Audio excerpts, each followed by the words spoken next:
उसके अंदर जब हमने फोल्डर्स को ओपन किया, फॉर एग्जांपल कंट्रोलर से रिलेटेड फोल्डर को ओपन किया, डिफरेंट कंट्रोलर्स कोड को व्यू किया, फिर उसके बाद व्यूज़ के अंदर तो ऐसा अभी नहीं है, लेकिन व्यूज़ के अंदर भी आप PHP कोड राइट कर सकते हैं फॉर ट्रावर्सिंग, ठीक है, जो भी कंट्रोलर आपको डाटा पास करे। तो इसके अलावा जो हमारा राउट्स का फोल्डर जिसके अंदर web.php था, उसको भी हमने देखा था। उसके अंदर भी बेसिकली जो आपके पास लारावेल फ्रेमवर्क के अंदर बिल्ट इन फाइल्स हो, either they are built in files और the files written by you, all of them are basically in the PHP language, ठीक है। बेशक आप उसकी बिल्ट इन फाइल्स को देख लें उसके डिफरेंट फोल्डर्स के अंदर जाके, या आप खुद से कोई फाइल ऐड करें इनसाइड द प्रोजेक्ट, जो आप प्रोजेक्ट क्रिएट करेंगे, ठीक है। तो उसमें जो कोडिंग लैंग्वेज होगी that would B PHP language, ठीक है। तो हमने लारावेल का तो एक स्केलेटन या उसका आर्किटेक्चर तो देख लिया था, लेकिन PHP लैंग्वेज की भी थोड़ी नो हाउ आपको होनी चाहिए, ताकि आप जब कोडिंग करें या एग्जिस्टिंग कोड को अंडरस्टैंड करने की कोशिश करें तो आपको एक सेंस डेवलप हो, ठीक है। सो as part of the PHP basics there are two basically lectures inside this topic.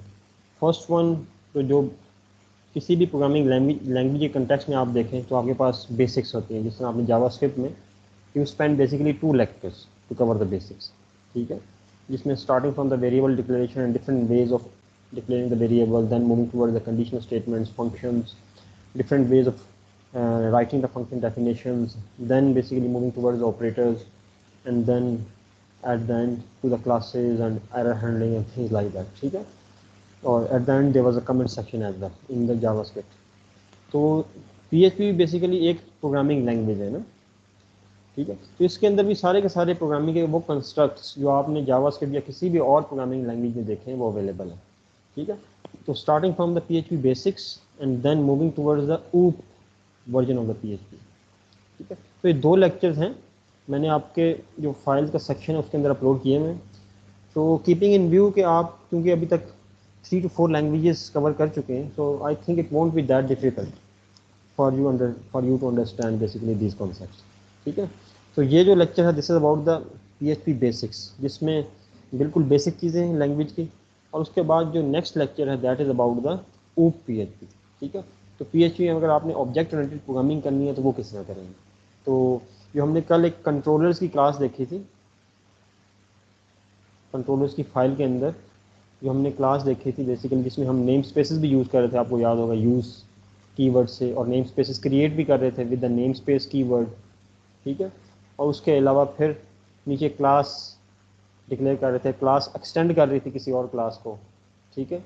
और फिर उस क्लास के अंदर हम फंक्शंस क्रिएट कर रहे थे। फंक्शंस तो कल क्रिएट नहीं किया, लेकिन हम इन द फ्यूचर क्रिएट करेंगे extensively for the CRUD operations. और फंक्शन से पहले पब्लिक का कीवर्ड यूज़ कर रहे थे, ठीक है।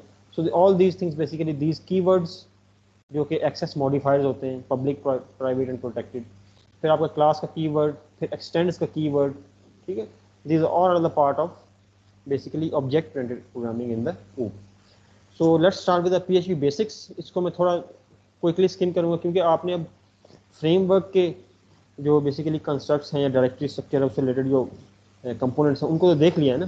सो basically we are moving a bit backward, ठीक है, इन द सेंस कि हमारा जो फ्रेमवर्क है that is basically basic focal point, उससे हम अराउंड मूव कर रहे हैं, बेसिक्स की तरफ मूव करेंगे, OOP की तरफ मूव करेंगे, फिर उसके अंदर फॉर एग्जाम्पल CRUD ऑपरेशन किस तरह परफॉर्म करना है उसकी तरफ मूव करेंगे, फिर एजेक्स किस तरह लारावेल फ्रेमवर्क के अराउंड करना है।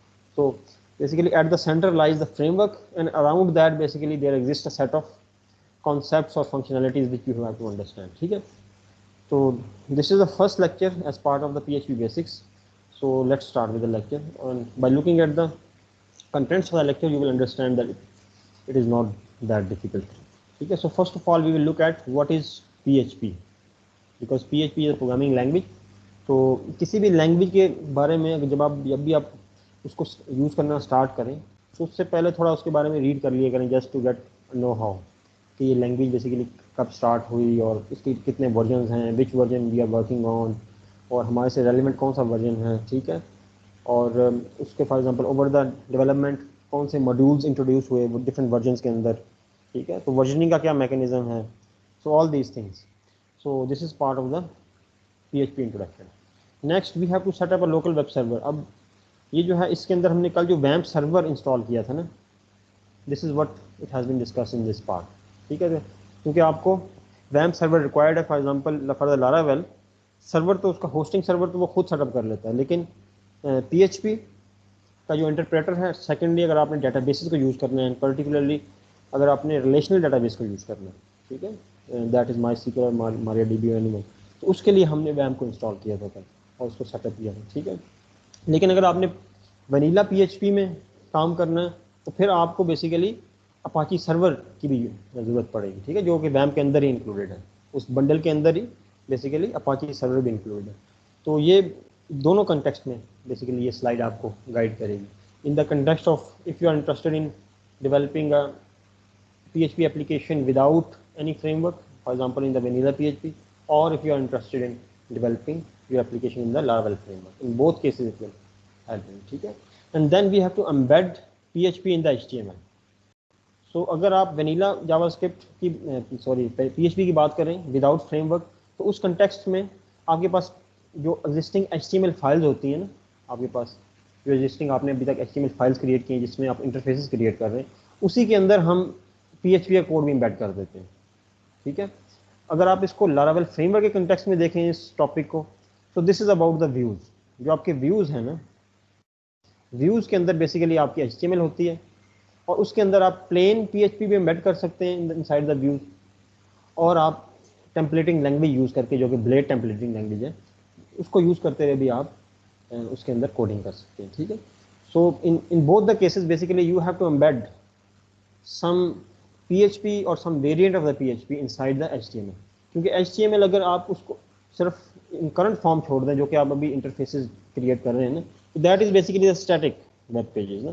जब भी आपने इसको डायनामिक करना है, so you need basically some language which can display dynamic data, ठीक है। तो अगर आप वनीला PHP या ट्रेडिशनल वे से वेब डेवलपमेंट करेंगे विदाउट यूजिंग एनी फ्रेमवर्क, तो फिर तो आपको जो प्लेन PHP है उसके टैग्स जो हमने कल देखे थे ना, क्वेश्चन मार्क एंड PHP, इस तरह के टैग्स इंट्रोड्यूस करने पड़ेंगे with in your HTML file. तो वो बेसिकली जहाँ जहाँ पे आपको डायनेमिक डाटा चाहिए डाटाबेस इंटरेक्शन के बाद, वहाँ पे आप टैग्स प्लेस करके PHP कोड लिखेंगे और डाटा को पॉपुलेट कर देंगे। लेकिन जब आप लारावेल फ्रेमवर्क में बात करते हैं तो उसमें आपका जो कोड है that is basically divided into different sections.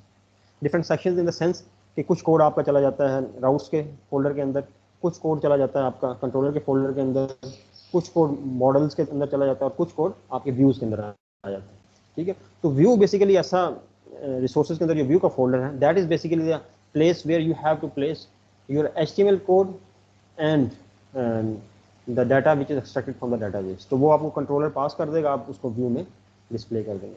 So this topic is also basically also makes sense in both the cases of the vanilla PHP and the Laravel framework, ठीक है। Then next set of topics basically PHP data types, operators, conditional statements, loops, functions. These are kind of topics that you have seen in other languages as well. So it is not going to be that difficult for you to understand or comprehend about them, ठीक है। So the second part is basically जो different lecture slide है उसको मैंने इसके अंदर include नहीं किया because that's a kind of different topic, object oriented programming in PHP। तो वो एक और PPT फाइल है, ठीक है। तो उसके अंदर basically object oriented programming in PHP के concepts. So let's start by looking at this slide at this lecture and then we will move towards the OOP part, ठीक है। सो as part of the PHP introduction, what is PHP, ठीक है। तो इसके history and why it is needed. तो मैंने आपको at the start जब हम इस कोर्स को स्टार्ट किया था ना, तो मैंने आपको वेब जनरेशंस बताई थी ना, starting from 1.0, 2.0, 3.0, moving like this one, ठीक है। तो 1.0 से 2.0 ट्रांजिशन बेसिकली उसी वक्त हो रही थी जब when they were thinking about developing the dynamic web applications and converting the static web applications, जो कि वेब 1.0 का पार्ट थी, उसको डायनामिक में कन्वर्ट करना था, ठीक है। तो डायनामिक में जब आप कन्वर्ट करते हैं तो this means that you have to extract data from database with respect to the user। For example user A आया तो उसके लिए वेबसाइट जो है या वेब एप्लीकेशन जो है उसका एक डिफरेंट व्यू क्रिएट होगा। जब यूजर B आया तो उसके लिए डिफरेंट व्यू क्रिएट होगा, and that is only possible when you put some database in place at the back end, ठीक है। सो as you can see basically second point को पहले मैं डिसाइड कर दूं, फिर मैं फर्स्ट पॉइंट की तरफ आता हूँ। PHP was originally created by Rasmus Lerduff in 1994। सो 1989 में जो फॉर एग्जांपल आपके थे ना टिम बर्नर्स-ली, उन्होंने फर्स्ट आइडिया प्रपोज किया था कि how we have to access for example files from different computers spread over the network ना, जिसको जो बाद में इवॉल्व हो गए वर्ल्ड वाइड वेब बना था। तो after that basically he thought कि अब हमारे पास स्टैटिक एप्लीकेशन तो बन गई हैं, then we have to move towards dynamic application. So during that time, people started working on this idea of accessing, basically providing access to web applications using a dynamic data at the back end. ठीक है? So 1994 was the era when basically there was a thought about developing dynamic web applications. ठीक है? तो उसी दौरान उन्होंने PHP जो एक लैंग्वेज है उस पर काम स्टार्ट किया था. So it was initially known as personal home pages. तो क्योंकि उस वक्त जो स्कोप था इसका या आइडिया था वो बड़ा लिमिटेड था, that people have to develop their personal home pages ना. तो at that time basically they thought के PHP stands for personal home pages. ठीक है, but later on now till afterwards PHP now stands for PHP hypertext preprocessor. ठीक है, just give me 1 second में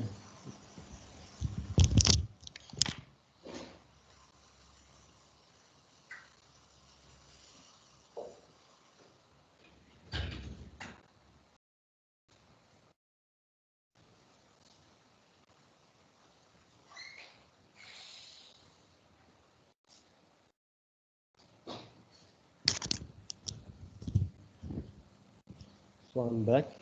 Basically there was a noise coming in, तो मैं सोचा कि Windows को क्लोज कर दिए. चलिए, PHP stands for, so now basically today we say that PHP stands for PHP Hypertext Preprocessor. Over the period of time they evolved their basically full form of the abbreviation to PHP Hypertext Preprocessor, and this basically abbreviation is known as recursive acronym. ठीक है, तो जो full form होती है उसको acronym भी कहते हैं ना. तो PHP Hypertext Processor is called the recursive acronym because it refers towards the abbreviation in its full form. ठीक है, तो PHP को दोबारा आप रेफर कर रहे हैं with in the full form, for example PHP Hypertext Preprocessor, that's why it is called recursive acronym. ठीक है, तो इसकी जो लिंक है इस पर जाके आप फर्दर रीड कर सकते हैं, why this is what is this terminology and in which context it is basically used. तो जब भी आप किसी फुल फॉर्म के अंदर दोबारा एब्रीविएशन को रेफर करें then you call it recursive acronym. तो रिकर्सिव बेसिकली रिकर्जन का जो कंसेप्ट है उसी से कि आप किसी पर्टिकुलर फंक्शन को दोबारा रेफर कर रहे हैं, then you are going to return the value to that particular function when you are moving back from the recursion. ठीक है, so what is basically PHP used for? PHP used for server side programming. ठीक है, तो server side programming language, और इसको scripting language कहते हैं. जो स्क्रिप्टिंग लैंग्वेज की कैटेगरी के अंदर स्क्रिप्टिंग और नॉर्मल प्रोग्रामिंग लैंग्वेज के अंदर हमने पहले लेक्चर के अंदर डिस्कस किया था कि क्या डिफरेंसेस होते हैं. There are lot of differences, लेकिन one of the main differences कि for example in the scripting language you don't have a basic entry point in the language for the program. ठीक है, फॉर एग्जांपल जब भी जावा में आप programming करते हैं तो आपके पास एक मेन का फंक्शन होता है और वही मेन का फंक्शन ड्राइव करता है आपके रेस्ट ऑफ द कोड को. ठीक है, जबकि जो स्क्रिप्टिंग लैंग्वेज होती हैं PHP देख लें या पाइथन देख लें या कोई जावास्क्रिप्ट देख लें, इसमें अगर आप फॉर एग्जांपल एक सिंगल स्टेटमेंट राइट कर रहे हैं तो वो दैट वुड वर्क. आप किसी भी इंपोर्ट स्टेटमेंट से किसी लाइब्रेरी को इंपोर्ट करें, उसका कोई भी फंक्शन एग्जीक्यूट कर रहे हैं, you don't need basically any particular main function as an entry point to the program. ठीक है, और भी इसके अलावा डिफरेंसेस हैं जिसमें इसमें इंटरप्रेटर रिक्वायर्ड होता है, जबकि जो प्रोग्रामिंग लैंग्वेजेस होती हैं उसमें कंपाइलर होता है required. So other differences as well उसको आप देख सकते हैं. तो basically PHP use for server side scripting language. ठीक है, use to make web pages dynamic. और जब आप डायनामिक की बात करते हैं तो then there are set of functionalities you can implement on the server side. For example, one of them is interface with other services. For example, database. अगर आपने database के साथ अपनी web application को connect करना है, so then you need a server. On the server side, you have to basically place your database, and from that database we have to extract the data for the user. ठीक है, so interfacing with the database is one of the application of the dynamic web applications, and PHP is used for that purpose. Next point is to authenticate users. जब भी आप dynamic web applications की बात करते हैं then you basically have to authenticate the users as well, because it is possible that you have to generate different views for each of the user depending upon its login credentials. ठीक है, तो basically किस user ID के साथ, किस role के साथ, role based access control जिसे कहते हैं ना, किस रोल के साथ आपकी वेब एप्लीकेशन में साइन इन कर रहा है या लॉग इन कर रहा है, उस based on that role you will create the view. अगर वो एडमिन के रोल में लॉग इन कर रहा है तो एडमिन का एक डिफरेंट व्यू होगा, नॉर्मल साइंड इन यूज़र के रोल में कर रहा है तो डिफरेंट व्यू होगा, ठीक है। अगर कोई और भी रोल है आपके सिस्टम के अंदर, वेब एप्लीकेशन के अंदर, तो एक उसका डिफरेंट व्यू हो सकता है, तो इट इज़ पॉसिबल। तो it might be possible as well कि आप कि वेब एप्लीकेशन जो है उसके अंदर मल्टीपल वेब पेजेस हों। For example there are 3 pages, first one is login pages and then there is a home and dashboard pages ना। तो ये मैंने आपको कल भी एग्जांपल दी। तो in this case you might want कि home and dashboard pages are only accessible once the user logs in. So to make it possible, you have to basically authenticate the user, ठीक है, and then you can redirect him to the home or dashboard pages depending upon its selection, ठीक है। So third application or functionality within the dynamic web pages is the dynamic process form information, ठीक है। So अभी तक हम basically HTML के अंदर forms create भी कर रहे हैं और उनको different ways से handle भी कर रहे हैं on the client side। For example उनके डाटा को रीड करके जावास्क्रिप्ट से उनको मैनिपुलेट कर लेते हैं और जावास्क्रिप्ट से भी कुछ फॉर एग्जांपल इंटरेक्टिविटी ऐड कर रहे हैं, बट फॉर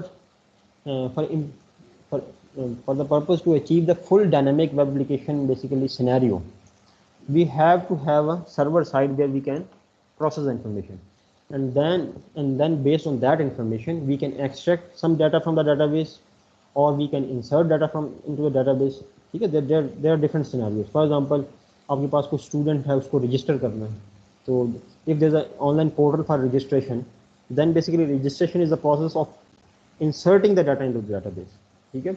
अगर यूजर ने अपने प्रोफाइल से रिलेटेड कुछ सर्च करना है, then basically it is the process of extracting the data from the database. So for all these scenarios, we have to basically process form information first. If we can't process the form information on the server side based on some query language or whatever, so we can't basically generate dynamic application, okay।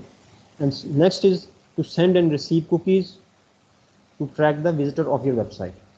तो इसके अलावा आप जब भी आपने देखा होगा over the web applications आपके पास रिकमेंडेड सिस्टम्स होते हैं, ठीक है। तो recommended systems how they work, they basically work on the concept of the cookies. They whenever user visits any of the web page, he for example uses that web application, ठीक है। वो उस web application को use करेगा in some way, and that basically his activity और activity feed would be saved in some cookie. Cookie में save करने के बाद that would be return to the client side and save, and whenever in the future they are going to basically access the same web application, then that cookie will be sent along with the request, ठीक है। तो recommendation के scenario को achieve करने के लिए recommendation जो algorithms होते हैं उसके लिए नॉर्मली कुकीज़ यूज़ होती हैं। इसके अलावा एक और कॉन्सेप्ट भी होता है सेशंस का। सेशंस, तो कुकीज़ जो नॉर्मली सेव होती हैं they are saved on the client side, while the sessions contain the sensitive data and that data is saved on the server side, ठीक है। और ये जो लॉगिन और होम और डैशबोर्ड का मैंने सिनेरियो बताया, this one of the way you can manage this basically scenario bye using the sessions, ठीक है। आप सेशंस के अंदर डाटा सेव कर रहे हैं the client side, because login credentials are privacy critical information, privacy point of view से वो इंपॉर्टेंट इन्फॉर्मेशन है। Then rather than saving on the client side, you save it on the server side. So sessions is used for that purpose. Then there can be a scenario of uploading files on the server. For example, आपने over the web social networks को use किया ना, Facebook को use कर लें या Twitter को use कर लें, किसी भी वेब एप्लीकेशन को यूज़ करें, तो उसमें फॉर एग्जांपल आप वन ऑफ द सिनेरियोज कि आप अपनी डिस्प्ले पिक्चर अपलोड करते हैं, ठीक है। जब भी आप अपनी प्रोफाइल क्रिएट करते हैं, at that moment they say that upload your display picture. So that basically display picture uploading is the process of uploading files on the server, because अभी तो आपका जो display picture है that is on the client side, but ultimately when you have to log in to that particular social network in the future, that information has to be extracted from the server side, because that whole profile or the timeline of your social network will be generated based on the information on the server side। तो वो server पे किसी तरह आपकी display picture को save कर लेगा, then that display picture would be extracted whenever you log in on this on the web application in the future, ठीक है। So for all these basically applications you need server side language, ठीक है, जिसमें server side पे basically आप information को process कर सकें या फाइल को अपलोड कर सकें या सर्वर साइड पे किसी डेटाबेस के साथ कनेक्टिविटी को एस्टेब्लिश कर सकें। तो for these purposes there are many options, one of the option is the PHP language, ठीक है। So the next point says that PHP code can be embedded in HTML code. So it is very much understandable, जो मैंने आपको introductory slide में बताया था, XHTML हो या HTML हो, ठीक है, both of these basically without the server side they are just static pages. So if you embed PHP code inside them, then they will become dynamic pages, ठीक है. And in the context of the Laravel, we will say that we are embedding the PHP code in the views, ठीक है, हम views के अंदर PHP code को write करेंगे. And PHP 8.0 is the latest stable release. तो इसके different PHP के different versions अभी भी आ रहे हैं. तो 7.3 उसके बाद फिर different versioning का इनका mechanism होता है. So latest, for example, I think 20 days back or 30 days back, a month back, they have released a stable version 8.0, ठीक है, of the PHP language. So meaning that if any of the language is being updated regularly, it is a usable language. लोग इसको use कर रहे हैं ना, लोग इसको implement करने के लिए web application के अंदर और किसी भी scenario के अंदर उसको use करते हैं. That's why it is being updated regularly.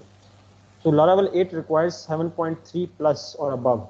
So you need this version or the latest version of PHP installed in your system. तो हमने ये कल जब हम Laravel को सेटअप कर रहे थे उसमें भी डिस्कस किया था कि for the Laravel 8 you need 7.3 or plus version of the PHP, ठीक है. तो अब जब लेटेस्ट वैम्प इंस्टॉल करते हैं तो बाय डिफॉल्ट वो 7.3 पॉइंट समथिंग 12 ये जो भी वर्जन देता है that is acceptable version for the Laravel 8. Your application will run in that server, ठीक है. Open source content management systems like WordPress and Drupal are written in PHP, ठीक है. तो कंटेंट मैनेजमेंट सिस्टम्स क्या होते हैं? कंटेंट मैनेजमेंट सिस्टम्स बेसिकली जब भी आप वेब एप्लीकेशन के कंटेक्स्ट में बात करें, सो you need a lot of content. For example आपके पास CSS फाइल्स भी होती हैं, आपके पास HTML फाइल्स भी होती हैं, आपके पास इमेजेस भी हैं, आपके पास वीडियोस भी हैं. So to basically call all these combined concepts is the content, ठीक है. अगर आप इनको सारों को कंटेंट कह सकते हैं ना.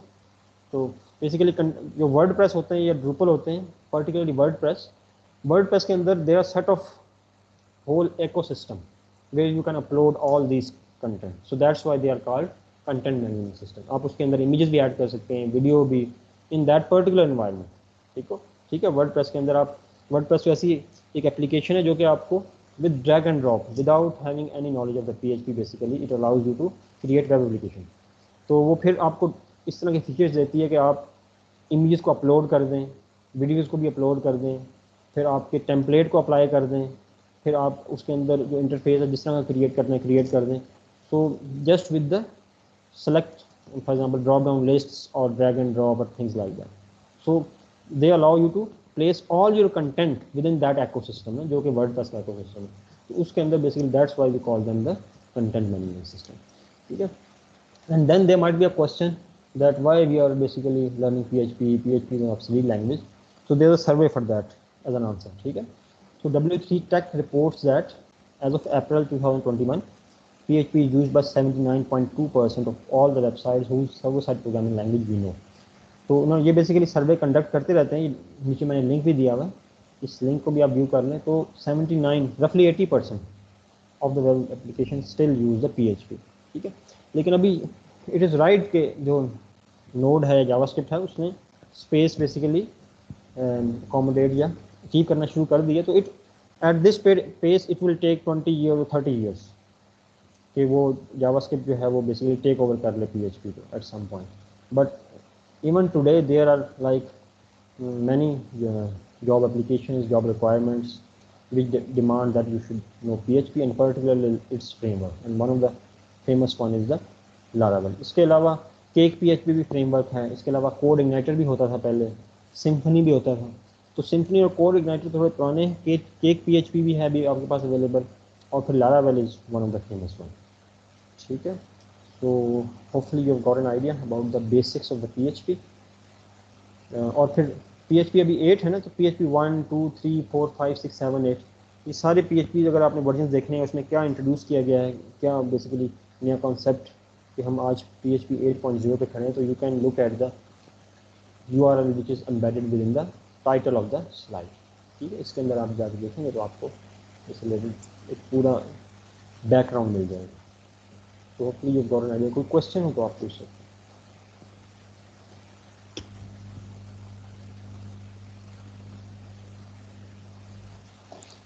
ठीक है जी। वॉइस का इशू तो नहीं है ना, ऑडियो तो क्लियर है? No sir. ठीक, थॉट इट शायद कोई इशू है। Next topic within the PHP is to set up a local web server. ठीक है, तो अगर आप वनीला PHP के कंटेक्स्ट में बात कर रहे हैं तो आपको 3 सॉफ्टवेयर इंस्टॉल करने हैं before you can start implementing and hosting your dynamic web application. इसमें 3 सॉफ्टवेयर कौन से हैं? Listed in the bullet points and highlighted with the red colour. ठीक है, Apache web server, PHP engine and my SQL database server. Apache web server is to host basically the language project. ठीक है, जब आप vanilla PHP की बात करते हैं तो आपके पास लारावेल तो होता नहीं है। फिर इन दैट कंटेक्स्ट बेसिकली जब आपने वैम्प इंस्टॉल कर लिया तो आपके पास एक फोल्डर होता है www का, जो कि C के अंदर आपके वैम्प के फोल्डर के अंदर क्रिएट होता है।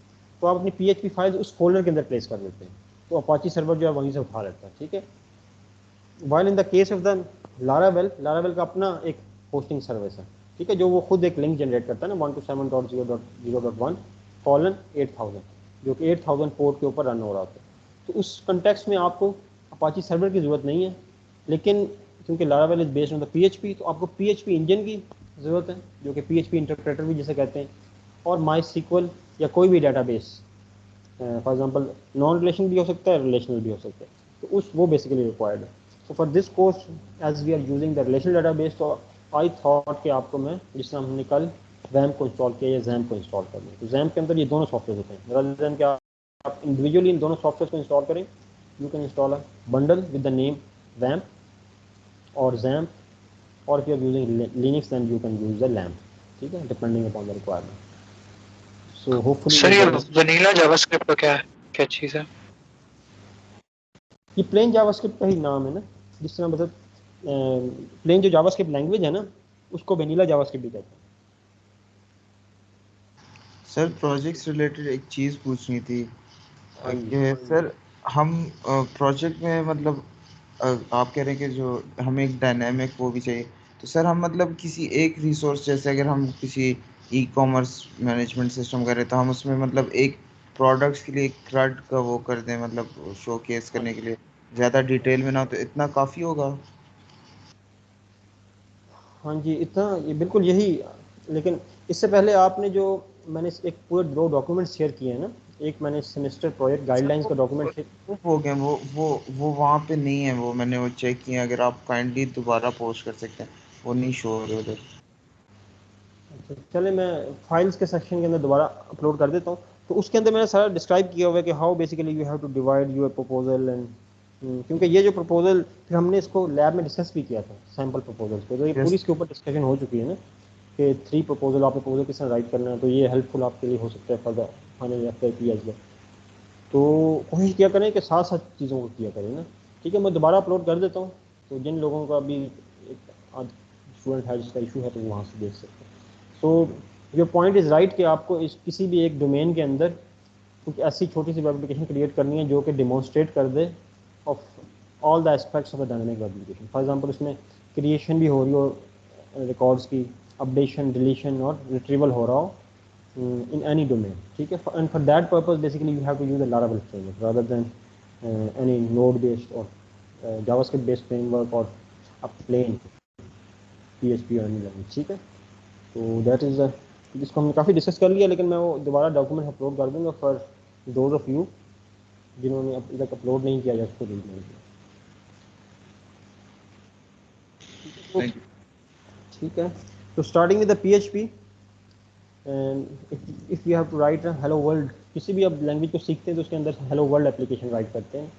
So for writing hello world application basically you have to write a PHP statement. ठीक है, and in your HTML if you have to write a PHP statement, then that basically PHP statement or code is enclosed by the PHP tags, इसको delimiters भी कहते हैं। ठीक है, the PHP delimiter भी इसे कहते हैं, तो less than question mark PHP and then question mark greater then.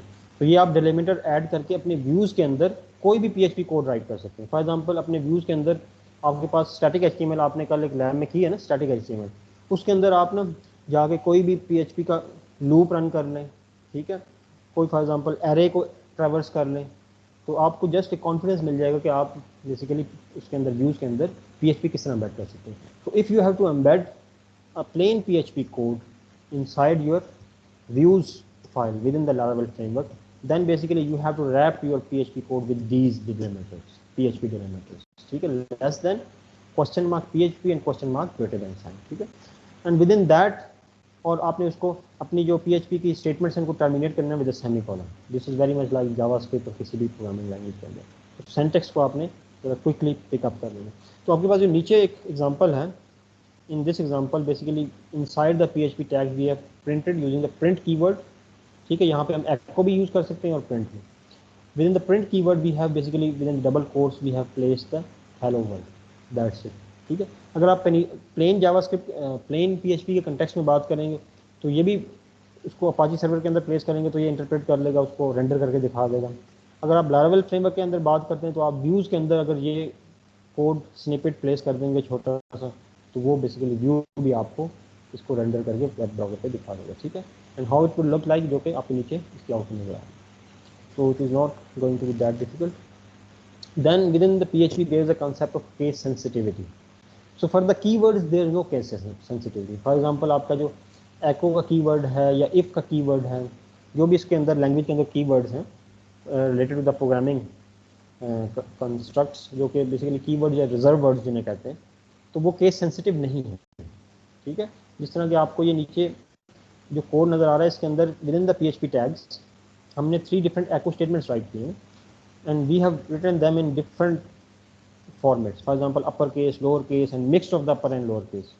So all of these statements are executed, there is no error generated and their output is on the right side, जो कि आपको right side पे नजर आ रही है, ठीक है। While the variables, जो आप PHP variables डिक्लेयर करते हैं, they are case sensitive, ठीक है। तो PHP वेरिएबल आप डिक्लेयर किस तरह करते हैं, जिस तरह आप वो jQuery के अंदर डॉलर साइन यूज़ करते थे ना, jQuery ऑब्जेक्ट पर डॉलर साइन यूज़ करेंगे और आप फॉर एग्जांपल A, तो this is the way of declaring a variable in PHP, ठीक है। अगर आपने इसको इनिशियलाइज करना है then you have to basically using the equal to command you have to set the value, for example A is equal to 1, ठीक है, ये स्ट्रिंग हो जाएगी या इसके अंदर कोई भी स्ट्रिंग ऐड कर दें and terminate this statement with the semicolon. So this is simplest way you have to declare a variable. And like the JavaScript and other scripting languages, PHP is also a loosely typed language, ठीक है। तो इसमें basically या weekly type language जिस कहते हैं, तो इसमें आप at the time of declaration जो टाइप है वेरिएबल की वो मेंशन नहीं करते, जिस तरह कि आप जावास्क्रिप्ट में करते हैं। तो whatever the type of data you assign to the variable, that basically variable is converted into that data type, ठीक है। तो उस वो टाइप का वेरिएबल क्रिएट हो जाता है। नीचे जो केस सेंसिटिविटी के कंटेक्स्ट में आपके पास जो कोड स्निपेट है, इसमें देखें हमने कलर का वेरिएबल जो that is in the lower case, उसको एक रेड स्ट्रिंग असाइन कर दी and in the 3 of the echo statements we have simply basically printed the variable value. तो हमने फर्स्ट कंटेक्स्ट में वेरिएबल को लोअर केस में प्रिंट किया, सेकंड में अपर केस में, अपर केस फॉर्मेट में, थर्ड में मिक्स्ड, ठीक है। So because these rest of the 2 variable जो कि सेकंड और थर्ड एको स्टेटमेंट में है, दे आर डिफरेंट वेरिएबल्स, क्योंकि PHP में वेरिएबल्स जो हैं दे आर केस सेंसिटिव, तो जो सेकंड और थर्ड वेरिएबल्स हैं उनके क्रॉस आपके पास राइट साइड पे कोई वैल्यू नहीं है, meaning that there is no such variable and PHP interpreter was unable to extract the value corresponding with these variables. तो आपके पास जो स्मॉल केस में कलर का वेरिएबल था, that is only the variable declared and initialised in this script. तो इसको first जो सिनेरियो था उसमें उसने उसकी वैल्यू डिस्प्ले कर दी, while in rest of the 2 cases the interpreter was unable to locate the variable within your PHP script. So this is the concept of PHP case sensitivity. Then there is a concept of embedding PHP in HTML or views. तो आपके पास आपने कल views के folder के अंदर जो हमारा एक welcome.blade.php एक फाइल थी, उसको मैंने ओपन करके आपको दिखाया था ना, उसके अंदर PHP कोड एग्जिस्ट ही नहीं करता था, आपने देखा होगा, कोई वेरिएबल नहीं था, सिर्फ प्लेन HTML, ठीक है। तो आपके अभी जो आप इंटरफेसेस क्रिएट कर रहे हैं फॉर योर प्रोजेक्ट, उसमें भी अभी तक आपके पास प्लेन बेसिकली HTML है या फिर आपके पास CSS की क्लासेस हैं, इवन जावास्क्रिप्ट भी नहीं है, ठीक है। तो आपके पास जो व्यूज़ के अंदर फाइल्स होंगी that are basically those files which are you are creating now ना, तो उसके अंदर HTML है, लेकिन जब भी आपने उसके अंदर कोई PHP का कोड इंसर्ट करना है, फॉर एग्जांपल प्लेन PHP का, so on the upper side basically there is a screenshot, इसमें आप इस चीज़ को अंडरस्टैंड कर लें कि आपके पास सबसे ऊपर HTML कंटेंट है।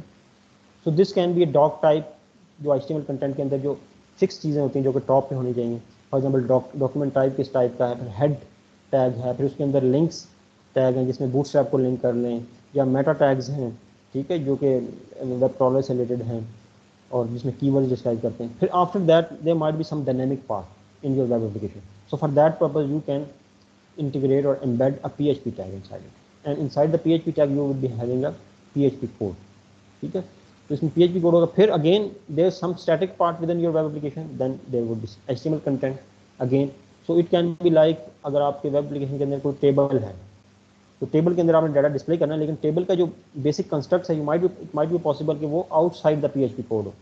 PHP कोड के अंदर भी आप बेसिकली HTML लिख सकते हैं, डबल कोट्स के अंदर HTML लिखेंगे वो रेंडर हो जाएगी। लेकिन इट इज़ पॉसिबल कि आपका जो HTML कोड है that is about the table HTML tags, क्योंकि वो टैग्स तो HTML का पार्ट है ना, दे आर नॉट डायनेमिक। और उसका हेडर जो है टेबल का, इट माइट बी पॉसिबल कि आपने यहाँ पे प्लेस किया हो, otherwise there can be just table tag. फिर उसके बाद जो उस टेबल के अंदर इंफॉर्मेशन है that is basically dynamic part again, you have to extract that information from the database again. उसमें फिर आपके पास PHP कोड आ जाएगा, that is basically dynamic part. इसी तरह इट विल कैरी ऑन। उसके बाद फिर HTML कंटेंट, फिर at the end there will be some dynamic part that will be replicated. फिर उसके बाद एट द एंड फुटर आ जाएगा आपका। So there would be kind of switch between the HTML and PHP content within your views in the context of the Laravel framework. तो अगर आप, जो आपने कल फाइल देखी थी उसमें उसका एक्सटेंशन थी .blade.php। जब .blade.php होगा तो उसमें सिर्फ ये सिंटैक्स का डिफरेंस होता है कि उसमें बेसिकली उसमें डायरेक्टिव्स होते हैं ब्लेड के अंदर। फॉर एग्जांपल अगर आपने नॉर्मल PHP के अंदर इफ़ स्टेटमेंट लिखनी है तो आप सिंपल इफ़ लिखेंगे ना, तो उसके अंदर @ इफ़ राइट कर देंगे। This is the only difference थोड़ा सा। तो करस्पॉन्डिंग जो आपके पास प्लेन PHP के अंदर कंस्ट्रक्ट्स है ना, उसी के रेफरेंस से ब्लेड के अंदर बेसिकली ब्लेड टेम्पलेटिंग लैंग्वेज के अंदर डायरेक्टिव्स हैं, if directive, and if directive, ठीक है। उसमें वो टेम्पलेटिंग लैंग्वेज में आपके पास ब्रेसेस नहीं होती। तो ब्रेसेस नहीं होती तो आपने अगर ब्लॉक ऑफ इफ़ डिफाइन करना है तो आप इफ़ फिर @ एंड इफ, इसी तरह @end for। तो थोड़ा सा डिफरेंस है इसमें। अगर आपको PHP लैंग्वेज आती है तो आप टेम्पलेटिंग लैंग्वेज पे शिफ्ट करना या उसको अंडरस्टैंड करना, it won't be that difficult. लेकिन दोनों सिनेरियोज में अगर आप प्लेन PHP को एम्बेड करें या आप टेम्पलेटिंग लैंग्वेज को एम्बेड करें, in both cases basically you have to switch between the HTML and PHP content within your views, ठीक है। So hopefully you got sir it. जहाँ पे स्क्रिप्ट यूज की होगी वहां पर हम लोग चेंज करेंगे। यहाँ पे हाँ जी बिल्कुल। लेकिन जो ब्लेड टेम्पलेटिंग लैंग्वेज है ना, उसके अंदर शायद ये टैग्स भी रिक्वायर्ड नहीं होते, मुझे उसका एग्जैक्ट अभी याद नहीं सेंटेक्स। तो जहाँ पे बेसिकली आपके स्क्रिप्ट यूज़ होगी ना टेम्पलेटिंग लैंग्वेज की, वहाँ पे बेसिकली आप फिर स्विच कर देंगे और वहाँ पे आप स्टार्ट कर देंगे टेम्पलेटिंग लैंग्वेज में कोड राइट करना। अदरवाइज सिर्फ HTML होगी, जिस तरह मैंने कल आपको दिखाया था। प्लेन HTML डिव के टैग्स होंगे। अगर आप बूटस्ट्रैप यूज़ कर रहे हैं तो उसके अंदर बूटस्ट्रैप की क्लासेस होंगी। फिर लेकिन आपका अगर डिव सर के अगर अंदर कोई, स्क्रिप्ट यूज किया हुआ है हाँ जी कॉल करने के लिए, समझ नहीं सर आई अगर डायनामिक पेज, सर अगर स्क्रिप्ट यूज की हुई अगर कॉल करने के लिए डिफरेंट पेजेस को, सर वो भी यूज कर सकते हैं हाँ, और किसी पेज को, वेब पेज को। जी सर। हाँ, उसमें ये होता है कि जो लारावेल फ्रेमवर्क है ना, उसका जो डायरेक्टरी स्ट्रक्चर है या जो वो बेसिकली MVC फ्रेमवर्क के ऊपर बेस करता है, तो आप व्यूज से व्यू को कॉल नहीं करते। आप व्यू से डाटा को बेसिकली पास करते हैं टू द कंट्रोलर। कंट्रोलर जो है वो फिर किसी और व्यू पे रीडायरेक्ट करते हैं। तो उसमें ये होता है कि रिटर्न रीडायरेक्ट, ठीक है। रीडायरेक्ट, और रीडायरेक्ट के अंदर फिर आप पास कर देंगे डबल कोट्स के अंदर कि अब आप रीडायरेक्ट कर दो /होम पेज पे। /होम बेसिकली राउट होगा ना, तो क्योंकि हमने कल डिस्कस किया था कि फिर ये /route में web.php फाइल के अंदर जाएगा और web.php फाइल के अंदर देखेगा कि उसके क्रॉस कौन सा फॉर एग्जांपल डिफाइंड है राउट ना। तो रीडायरेक्ट शायद डायरेक्टली चला जाता है राउट के थ्रू। लेकिन इसमें बहरहाल इस चीज़ को अंडरस्टैंड करना, व्यूज से हम किसी और व्यू में नहीं जाते, हम बेसिकली कंट्रोलर में जाते हैं। कंट्रोलर फिर हमें रीडायरेक्ट करता है किसी और व्यू पे, रिटर्न व्यू या रिटर्न रीडायरेक्ट, ठीक है। फिर यहाँ से हम web.php की फाइल में जाते हैं जहाँ पे राउट्स डिफाइन होते हैं। फिर वहाँ से हम एक्चुअली किसी और व्यू पे मूव कर सकते हैं या विद इन कंट्रोलर किसी और फंक्शन के अंदर मूव कर सकते हैं, ठीक है। तो व्यू के अंदर से किसी और व्यू में हम रीडायरेक्ट नहीं करते, क्योंकि हमें बेसिकली जो MVC फ्रेमवर्क का एक आर्किटेक्चर है उसको फॉलो करना होता है। होपफुली ये दो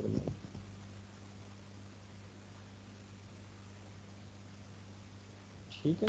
ठीक है सर। सर तो ये अगर एक आपने चीज़ पूछनी थी कि हमारे पास लारावेल में चॉइस होती है कि हम PHP वैनिला PHP यूज़ करें या फिर ब्लेड टेम्पलेटिंग लैंग्वेज यूज़ करें?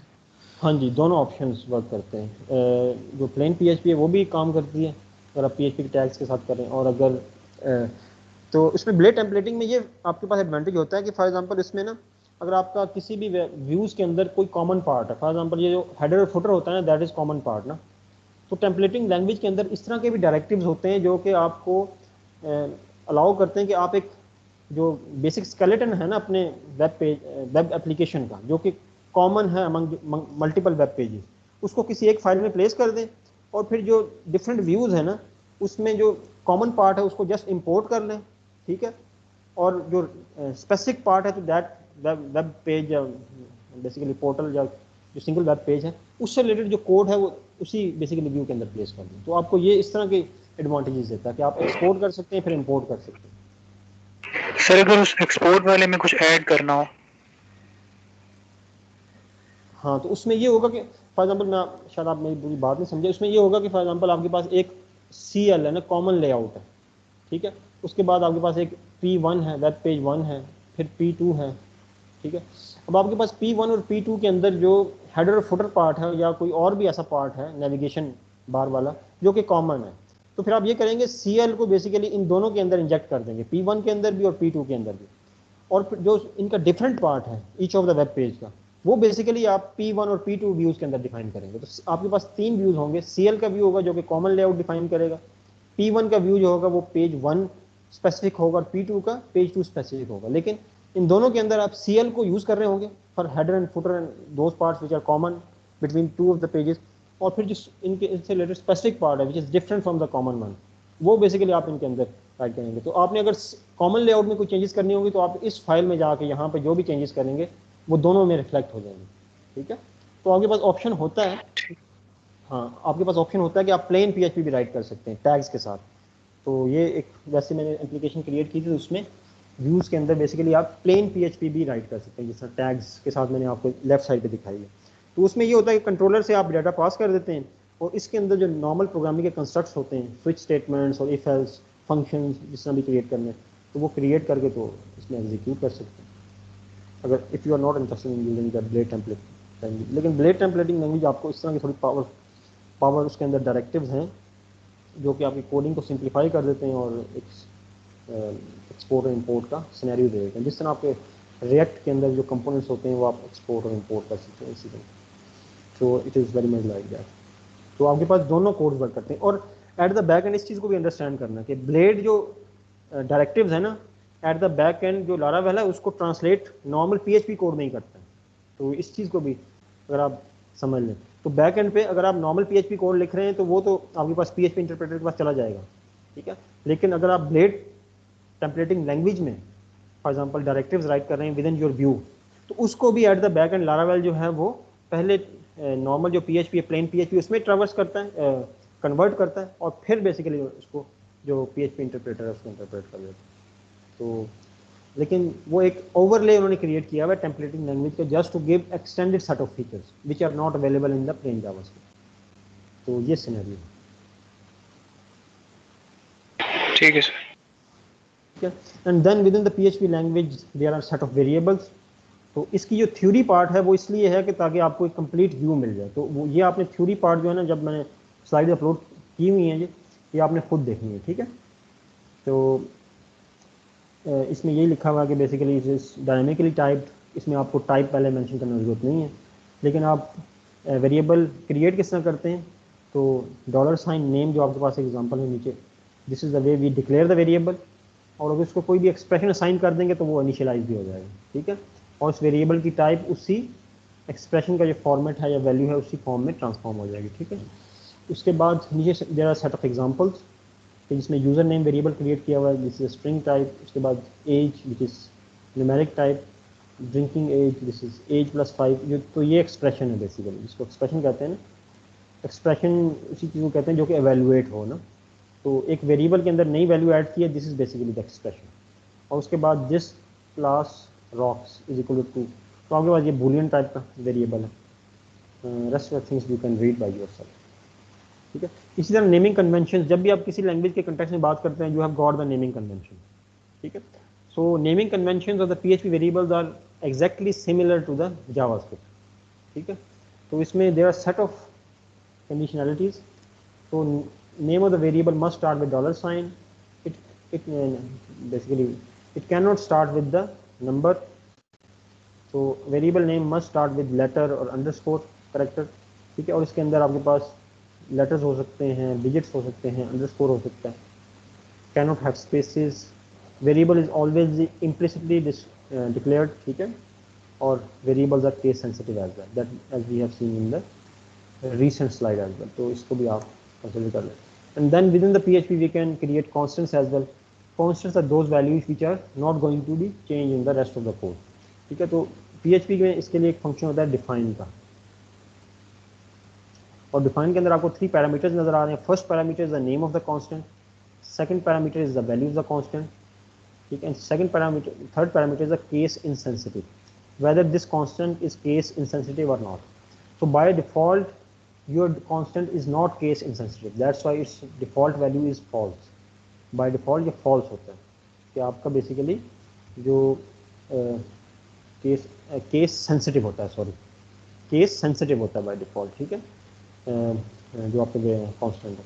लेकिन अगर आप चाहते हैं कि ये केस इनसेंसिटिव हो, तो then you have to turn its value to true as we have seen in the example below. तो इसमें हमने नीचे कांस्टेंट क्रिएट किया along with its value, and value of the third parameter is true, which means that it is case insensitive. So in the echo statement, if we print it in the lower case, even then it will get its value and print as you have seen in the last on the right side of the slide, ठीक है। Right side पे देख लें इसकी value को, still वो print कर रहा है, meaning that it is due to being the case insensitive.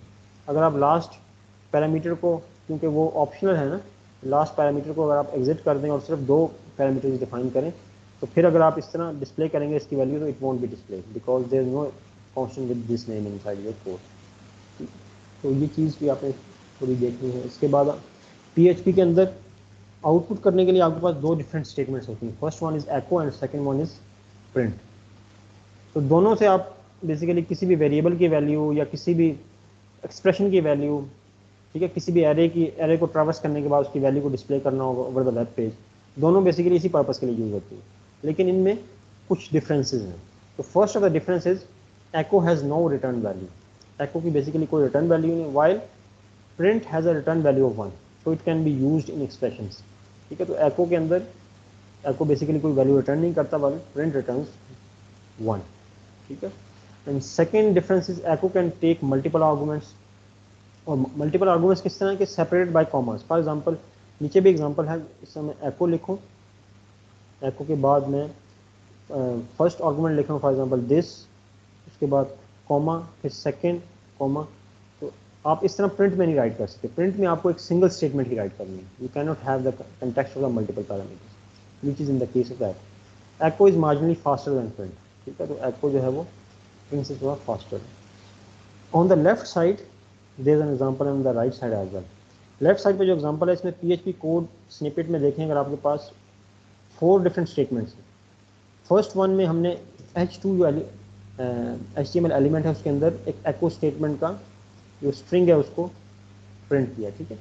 तो ये जो एको स्टेटमेंट है, it also renders the HTML। तो आपको राइट साइड पे जो एको स्टेटमेंट नज़र आ रही है, it is in the H2 tag, ठीक है। तो PHP के अंदर आप HTML को भी रेंडर कर सकते हैं using this way. Double quotes के अंदर आप H2 टैग लिखेंगे तो वो वर्क करेगा, रेंडर होगा, उसको as it is text format में नहीं लेगा।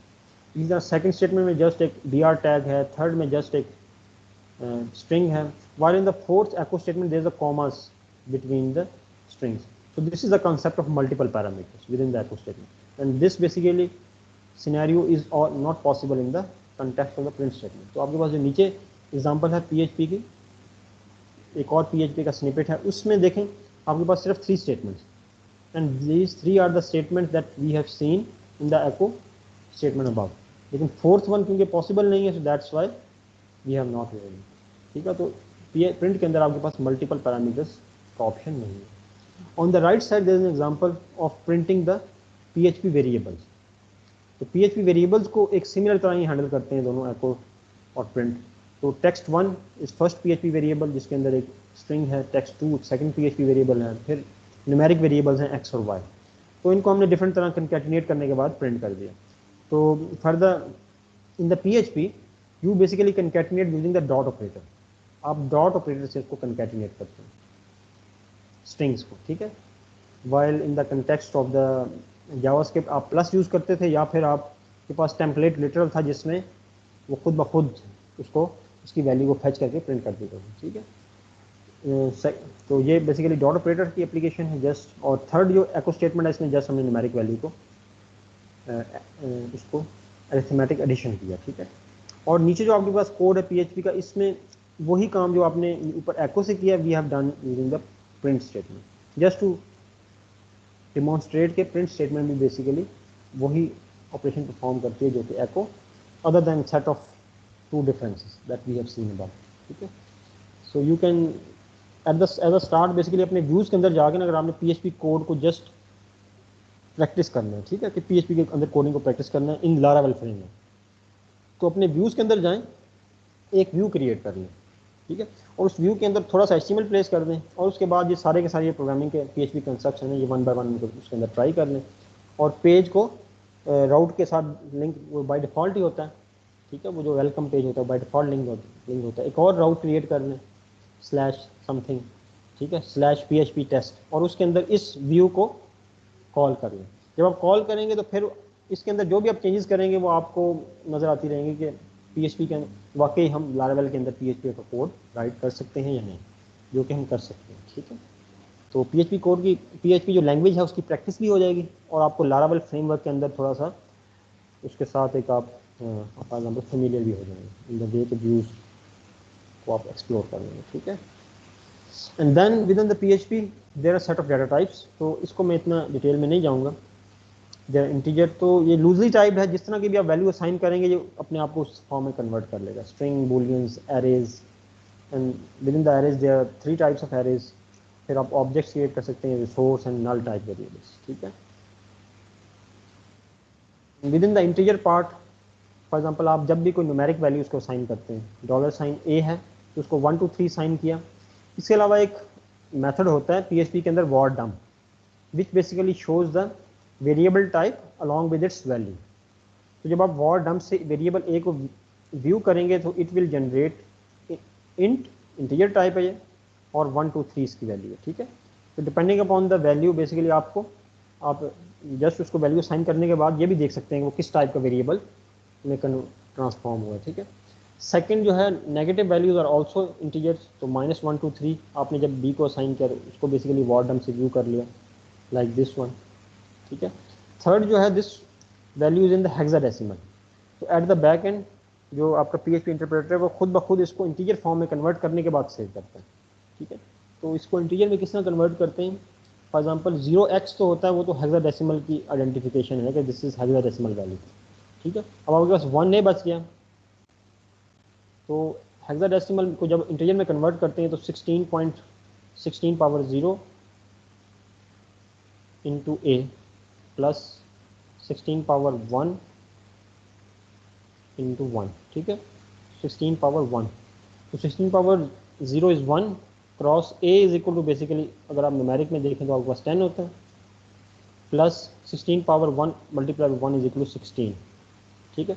तो 16 प्लस 10 इज इक्वल टू 26। तो ये आपको ये राइट साइड पे इंटीजर वैल्यू नजर आ रही 26। This is how it has been calculated in the back and, ठीक है। इसके बाद जो D वेरिएबल है इसमें ये जो जब आपकी सिंपल 0 से स्टार्ट होती है value it is the octal, ठीक है। तो ये PHP इसको ऑक्टल वैल्यू कंसिडर करता है। तो 1 2 3 जो वैल्यूज़ हैं इसको उसी तरह आप कन्वर्ट करेंगे इन द इंटीजर। तो 8 power 0 into 3 plus 8 power 1 into 2 plus 8 power 2 into 1, ठीक है। तो 8 पावर 2 इंटू 1 64 हो गया, ठीक है। 8 पावर 1 इंटू 2 16 हो गया, और 8 पावर 0 इज़ 1, तो आपके पास 3 हो गया। तो 64 प्लस 16 74 प्लस 680 और 80 + 3 = 83, तो आपके पास ये राइट साइड पे 80 वैल्यू आ गई। तो इस तरह इसको मैनेज करते हैं। जिस तरह आपने सी में देखा था ना कि एक इंटीजर वेरिएबल की एक सर्टन रेंज होती है, फ्लोट की एक सर्टन रेंज होती है, तो आप जब भी वैल्यू असाइन करते हैं एट द बैक एंड, वो खुद ब खुद उस वैल्यू को असेस करने के बाद उसको टाइप असाइन कर देते हैं। तो ये जो इस स्लाइड के अंदर सबसे पहला पॉइंट है ना, उसके अंदर इसकी रेंज डिफाइन की गई है कि आपकी जो इंटीजर वैल्यू है उसकी माइनस दिस वैल्यू 2147483648 से 2147483647 तक, अगर इस रेंज में वैल्यू आपकी एग्जिस्ट करेगी जो आप असाइन करेंगे वेरिएबल को, तो ये बेसिकली उसको इंटीजर कंसिडर करेगा। ठीक है, अगर इससे बाहर होगी तो, इससे बड़ी होगी तो उसको फ्लोट कंसिडर कर लेगा। ठीक है, पॉइंट्स इंट्रोड्यूस कर देगा। Hopefully you have got an idea.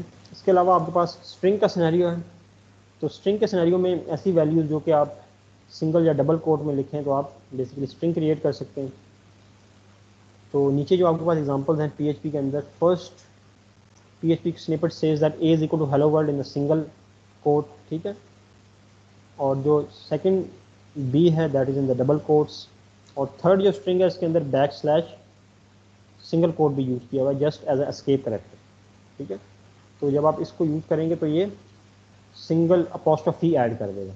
तो आपके पास एस्केप सीक्वेंसेस भी होते हैं स्ट्रिंग के अंदर। ठीक है, अगर आपने बैकस्लैश एंटर करनी है within your string, then you have to escape it with the backslash, जिस तरह का ये लास्ट पॉइंट है।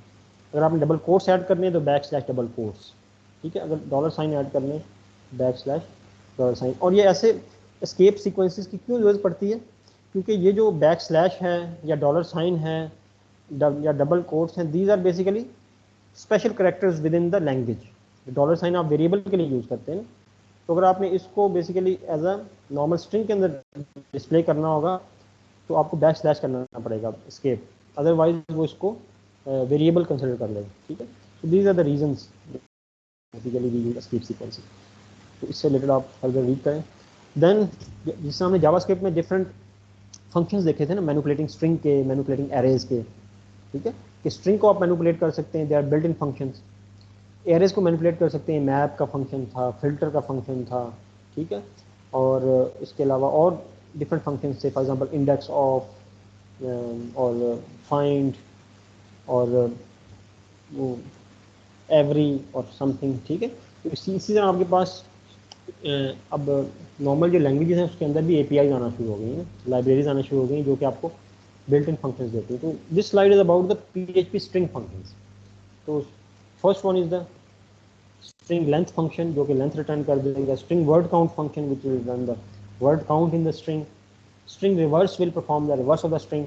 तो राइट साइड पे आउटपुट्स भी हैं जो कमेंट्स में, आउटपुट 12, आउटपुट 2, ये आउटपुट हेलो वर्ड को जब रिवर्स करेंगे। फिर स्ट्रिंग पोजीशन, ठीक है, आउटपुट 6। तो इसमें ये देखेगा कि वर्ड W है ये आपके स्ट्रिंग के अंदर किस इंडेक्स पे स्टार्ट हो रहा है, तो उस इंडेक्स की वैल्यू दे देगा स्ट्रिंग पोजीशन में। स्ट्रिंग रिप्लेस जो है वो किसी भी एग्जिस्टिंग स्ट्रिंग के अंदर किसी वर्ड को किसी और वर्ड से रिप्लेस करना हो, it is use for that purpose. तो ये इसमें थर्ड पैरामीटर जो है that is basically the string, और फर्स्ट पैरामीटर जो है वो वैल्यू है जिसको रिप्लेस करना है, और सेकंड पैरामीटर वो वैल्यू है जिससे रिप्लेस करना है। तो हेलो वर्ल्ड को हेलो डॉली कर देगा, वर्ड जो आपका वर्ल्ड है ना उसको रिप्लेस कर देगा विद द वर्ड डॉली। तो आपको नीचे जो आउटपुट्स हेलो डॉली नजर आ रहा है। इसी तरह आपके पास और बेतहाशा इसमें मेथड है जो कि आपने अगर आप W3 स्कूल्स के अंदर PHP के वो चले जाए ना, जिस तरह हमने जावास्क्रिप्ट की मैंने कहा था कि आप उसको एक दफ़ा गो थ्रू कर लें सारी जो उसकी ट्यूटोरियल। तो PHP के चले जाएँ तो वहाँ पे आपको स्ट्रिंग से रिलेटेड, एरे से रिलेटेड और PHP से रिलेटेड जो और कंस्ट्रक्ट्स हैं सारे के सारे आपको डिटेल में मिल जाएंगे। ठीक है, then basically within the PHP you have got the float type. Float आप किसी भी वेरिएबल को साइन करेंगे तो वॉर डम्प से उसकी टाइप देख सकते हैं और उसकी वैल्यू देख सकते हैं। ठीक है, और जो 10.2 इंटू E⁻³ है इसको इसने वॉर डम्प में देखें तो खुद ब खुद कन्वर्ट कर दिया। ठीक है, और 4 इंटू E⁻−10 है, इसको भी इसने कन्वर्ट करके वॉर डम्प C जो लास्ट पॉसिबल ऑप्शन है इसे कन्वर्ट कर दिया। ठीक है, इसी तरह जो शो एरर। हाँ जी सर, ये वॉर डंप के वक्त प्रिंट करता है या फिर स्टोरी ऐसे करता है? At the back and story ऐसे करता है, और वॉर डम्प के ऊपर जस्ट उसको डिस्प्ले करता है, उसकी टाइप को डिस्प्ले कर देता है और उसको जो स्टोर्ड वैल्यू है उसको बेसिकली शो कर देता है एट सर द बैक मतलब एंड। जब हम लोग, यस सर, जो इंटीजर फॉर एग्जांपल मैंने दिखाया था, तो इंटीजर हेक्साडेसिमल को कन्वर्ट करने के बाद स्टोर करता है उस फॉर्मेट में, क्योंकि वो इंटीजर है ना, तो फिर जब आप डिस्प्ले करते हैं तो वो जस्ट डिस्प्ले कर देते हैं कि what is the value along with its type. तो सर जब हमने हेक्साडेसिमल स्टोर किया था तो बेसिकली इसको एज ए डिजिट स्टोर करता है एट द बैक एंड। हाँ जी, ठीक है सर। हेक्साडेसिमल बेसिकली कोई डाटा टाइप तो नहीं है ना, वो डाटा फॉर्मेट है, ठीक है, डाटा टाइप नहीं है, डाटा फॉर्मेट है ना, तो डाटा फॉर्मेट को बेसिकली फिर जो PHP लैंग्वेज है उसमें उसको एज एन इंटीजर डील करता है कि ये इंटीजर टाइप, ठीक है सर। ठीक है। इसी तरह जो राइट साइड पे आपके पास बूलियन का सिनेरियो है, इसमें कोई भी वेरिएबल आप बूलियन का क्रिएट करें तो वॉर डम से जब उसको व्यू करेंगे तो वो बूल उसकी टाइप और along with its value which is true in this case, ठीक है। तो इसी तरह ये आपने रेस्ट ऑफ द स्लाइड्स को भी कवर करना है। इसमें एरेज, जिससे जावास्क्रिप्ट में आपके पास मल्टीपल टाइप्स ऑफ एरेज थी ना, तो PHP में भी आपके पास 3 टाइप्स ऑफ एरेज हैं, index arrays, associative array and multi dimensional array. Index array उसी तरह जिसमें आप न्यूमेरिक की होती है आपके पास, एसोसिएटिव एरे में आपके पास स्ट्रिंग की होती है, ठीक है, और मल्टी डायमेंशनल एरे जिसमें आपके पास मैट्रिक्स का कंसेप्ट आता है, 2 डायमेंशनल एरे जिसे कहते हैं। और इंडेक्स एरे को आप क्रिएट किस तरह करते हैं, one of the ways colours array create करें using the array method which is in the PHP and assign its values, ठीक है। और उसको प्रिंट आर, जब आप एरे को प्रिंट करना हो then you use the method print r, और वो इस मेथड का एडवांटेज ये है कि ये आपको एरे को with the key value pairs print करेगी, ठीक है। तो अगर आप इसको देखें, इसकी राइट साइड पे आउटपुट जो फर्स्ट स्टेटमेंट है, इसमें ये इंडेक्स और उसकी वैल्यू प्रिंट कर रही है, 0 पे रेड है, 1 पे ग्रीन है और 2 पे ब्लू है, ठीक है। Another way you can initialise the array in PHP is this way, आप 1 by 1 colours of 0, colours of 1 index पे खुद ब खुद भी वैल्यू असाइन कर सकते हैं, and if you print this second array it will be same, output भी इसकी सेम होगी, प्रिंट अंडरस्कोर आर और कलर्स, जिस तरह कि आप लोग प्रोवाइड देखिए। This is index array. और एसोसिएटिव एरे में जो आपका की पार्ट है दैट इज स्ट्रिंग, ठीक है। तो इसमें भी आप एजेस के आपने एरे क्रिएट की यूजिंग द एरे मेथड, और इसके अंदर क्योंकि आपने इंडेक्स भी देनी है तो आप की वैल्यू पेयर्स की फॉर्म में डाटा देंगे, रादर दैन कि आप जस्ट वैल्यूज दे दें और वो खुद ब खुद न्यूमेरिक इंडेक्स असाइन कर दे, which was in the case of the index array. तो यहाँ पे आप पीटर 22, क्लार्क 32 एंड जॉन 28, और इसको बेसिकली आप इस तरह भी क्रिएट कर सकते हैं जो कि नीचे मेथड है, और दोनों को जब हमने प्रिंट किया तो हमें सिमिलर नजर आएंगे ऑन द राइट साइड, ठीक है, कि की वैल्यू पेयर्स को। तो प्रिंट आर मेथड जो है that is particularly used to print the arrays in the PHP। इसके अलावा मल्टी डायमेंशनल एरे का कंसेप्ट है। मल्टी डायमेंशनल एरे में आप array within an array create करते हैं। तो अब आपने अगर कार्स की एरे क्रिएट की, एक एरे मेन, फिर उसके बाद एक जितने भी डायमेंशन हैं उसमें फर्दर एरेज क्रिएट करेंगे, जिस तरह आप सिंगल डायमेंशनल करते हैं, ठीक है। तो उसमें जो वॉल्वो होगी इस ये क्योंकि रो 0 है, तो ये जो within the main arrays created है ना, they are basically rows in the matrix you can assume, ठीक है।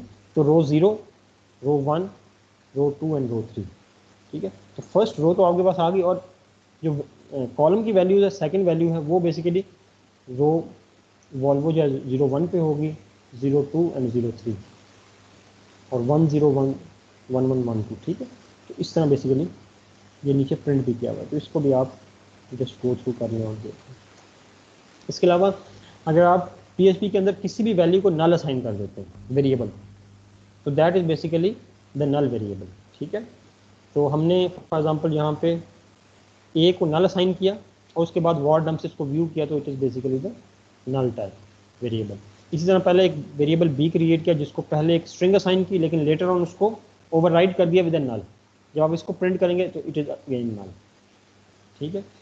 और थर्ड जो सी वेरिएबल है, इसमें हमने एक स्ट्रिंग असाइन की थी, लेकिन एक और मेथड होता है PHP के अंदर जो कि अनसेट का मेथड है। अगर आप अनसेट कर दें तो वो भी बेसिकली नल कर देता है वैल्यू। तो एक तो तरीका ये है कि आप नल खुद ब खुद एक्सप्लिसिटली असाइन करें, second is by using the method unset. तो अनसेट मेथड भी बेसिकली जो उसकी वैल्यू होती है उसको अनसेट करने के बाद नल से रिप्लेस कर देते हैं। तो वॉर्डम से इसको व्यू करेंगे तो इट इज नल अगेन, ठीक है। So this is how basically null data type and then there is a resources data type। तो resources rest of the data type से इस तरह डिफरेंट है कि इसके अंदर आप किसी फॉर एग्जांपल रिसोर्स का रेफरेंस सेव करेंगे।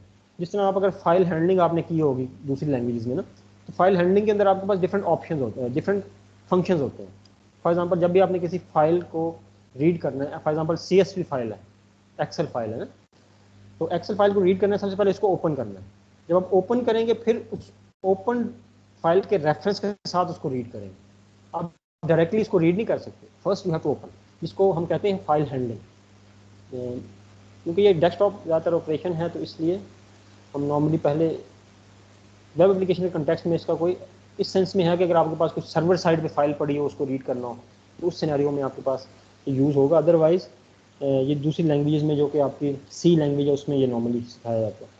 तो इसमें डिफरेंट मेथड होते हैं। एक मेथड है फाइल F ओपन, एक है F रीड, फिर है F राइट, फिर है F क्लोज।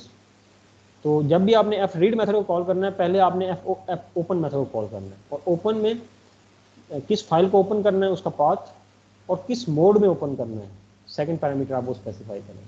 तो यहाँ पे R means that reading mode, अगर आप RW लिख दें this means that read write mode, ठीक है। अगर आप सिंपल W लिख देंगे तो फिर बेसिकली राइट मोड।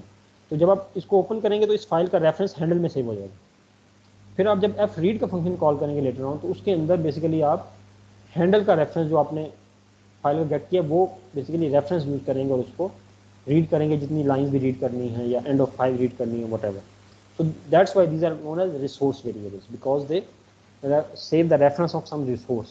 इसी तरह दूसरा सिनेरियो ये है कि अगर आपने जो प्लेन PHP थी उसमें हम जब कनेक्शन एस्टेब्लिश करते थे ना MySQL के साथ, तो हम एक मेथड यूज करते थे MySQL _connect या MySQL I_connect, ठीक है, ये दोनों वर्क करते हैं। इसमें ही बेसिकली जो कनेक्शन का रेफरेंस है ना वो आप सेव कर लेते हैं और उसके बाद फिर रेस्ट ऑफ द कोड में जस्ट ये चेक करते हैं कि कनेक्शन एस्टेब्लिश्ड है या नहीं। अगर एस्टेब्लिश्ड है तो फिर आप CRUD ऑपरेशंस परफॉर्म करते हैं, अदरवाइज अगर कनेक्शन एस्टेब्लिश नहीं है तो फिर आप एरर डिस्प्ले कर देंगे कि CRUD operations can not be perform, ठीक है। तो इस तरह के जो रेफरेंसेस सेव करते हैं these are in the category of the PHP resource variables. Hopefully you got an idea. कोई क्वेश्चन है तो आप पूछ सकते, ठीक है। And then there are PHP operators. तो ये मैं जस्ट स्किम करूँगा। Like any other language, there are a set of PHP operators as well, which includes arithmetic, assign, comparison, increment, decrement, logical, string, array, and conditional assignment operators. ठीक है, तो arithmetic operators का आपको idea है, इसमें कोई difficulty नहीं है। असाइनमेंट ऑपरेटर भी आपको आइडिया है, सिंपल असाइनमेंट है या एडिशन एंड असाइन है। तो ये टेबल्स जो हैं ये डिस्क्रिप्शन भी दे रहे हैं, एग्जाम्पल भी दे रहे हैं और इसकी सिमिलैरिटी को भी बता रहे हैं, this is same as this one, ठीक है। तो इसको जस्ट आपने स्किम करना है। उसके बाद कंपैरिजन ऑपरेटर्स हैं। तो जो भी बेसिकली आपके पास लूजली टाइप लैंग्वेजेस होती हैं ना उसमें कंपैरिजन ऑपरेटर के अंदर आपके पास इक्वल और आइडेंटिकल के दो डिफरेंट ऑपरेटर्स होते हैं। क्योंकि आप बेसिकली टाइप में मेंशन नहीं कर रहे तो आपने अगर सिर्फ वैल्यू को कंपेयर करना है तो एक आपके पास ऑपरेटर होगा डबल इक्वल का। अगर आपने वैल्यू और टाइप दोनों को कंपेयर करना है तो फिर आपके पास ट्रिपल इक्वल का मेथड होगा विच इज़ दिस वन, ठीक है। इसी तरह नॉट इक्वल, नॉट आइडेंटिकल वो भी अवेलेबल है, greater than, less than, greater than equal to, less than equal to. और फिर एक और PHP 7 में ऑपरेटर इंट्रोड्यूस हुआ which is spaceship operator, which is less than, equal and greater than. तो ये जो ऑपरेटर का फॉर्मेट है ना इसी से आपको आइडिया हो जाना चाहिए कि ये ऑपरेटर क्या काम करेगा। अगर आप इसकी एग्जांपल को देखें, x is less than, equal to and greater than, तो इसमें तीन सिनेरियोज हैं, दो सिनेरियो नहीं है। फॉर एग्जांपल अगर आप ऊपर देखें तो x is less than equal to y, तो इसमें एक दो सिनेरियो हैं, either x is less than equal और ग्रेटर दैन y, ठीक है, दो सिनेरियो है ना। लेकिन इसमें तीन सिनेरियो हैं, either x is less then y और x इज़ इक्वल y और x is greater than y। तो तीनों सिनेरियोज के लिए इसमें तीन वैल्यूज रिटर्न होती हैं। जब x is less than y है तो इसमें वैल्यू रिटर्न होती है दैट इज़ -1 मोस्ट प्रॉब्ली, ठीक है। अगर आप basically less than 0 value return होती है। और जब x और y दोनों इक्वल होंगे तो इसमें 0 वैल्यू रिटर्न होगी, और जब x ग्रेटर देन y होगा तो इसमें 1 वैल्यू रिटर्न होगी। तो ये बेसिकली एक नया ऑपरेटर यूज़ किया which is a kind of short hand. अगर आपने ये अचीव करना हो using the conventional comparison operators तो फिर आप इसमें इफ एल्स की स्टेटमेंट्स लिखेंगे ना। फॉर एग्जांपल एक में जस्ट उसकी लेस कंपेयर कर लेंगे और उसके बाद फिर तो इसमें 3 डिफरेंट वैल्यूज रिटर्न करेगा। इस चीज़ को आपने अंडरस्टैंड करना, स्पेसशिप ऑपरेटर करना। Then there is a set of increment operators और डिक्रीमेंट ऑपरेटर्स, ठीक है, ये भी आपके लिए कोई डिफिकल्ट नहीं है। Then there are set of logical operators जो कि आप कंडीशन स्टेटमेंट्स में यूज़ करते हैं, if else for comparing multiple expressions in the condition statements. Then there are string operators जिसमें कंकैटिनेशन हमने अभी देखा था, और कंकैटिनेशन असाइनमेंट भी ऑपरेटर होता है, ठीक है, दोनों ऑपरेटर यूज करते हैं। फिर आपके पास एरे ऑपरेटर है। Array operator basically kind of short hand function हैं या शॉर्ट हैंड ऑपरेटर्स हैं जो कि अदरवाइज आपको खुद से जब आपने किसी भी एरे को सम करना हो या यूनियन करना हो ना, पर्टिकुलरली यूनियन के कंटेक्स्ट में आपके पास दो एरेज हैं 1 2 3 एंड 4 5 6, ठीक है, इन दोनों को यूनियन करना है और एक एरे जनरेट करनी है विच कंटेन्स दीज 3 एलिमेंट्स, तो you can use plus for that purpose. Otherwise आपने अगर यूनियन करना हो तो फिर आपको खुद ट्रैवर्स करके और एक नई एरे क्रिएट करनी पड़ेगी जिसके अंदर दोनों को प्लेस करना पड़ेगा, ठीक है। तो union of x and Y.